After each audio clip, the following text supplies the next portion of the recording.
पाखई आसुची दिल्ली निर्वाचन भोटर तालिका को नहीं बढ़ुची विवाद। दिल्ली रे पाखई आसुची निर्वाचन सेपटे भोटर तालिका को नहीं बढ़ुची विवाद।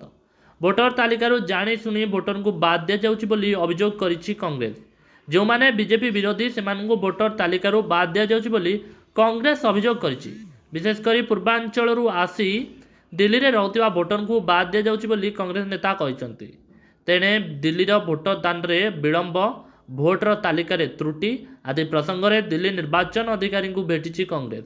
दलर नेता तथा प्रार्थी संदीप दीक्षित कहते दिल्लीर आप प्रति समर्थन ह्रास पाउछि। भोटर तालिका संशोधन जरिया बीजेपी निज फायदा लगी चेष्टा करुछि। सेहीपरि आप नेता भी बीजेपी विरोध में आनी समान अभियोग।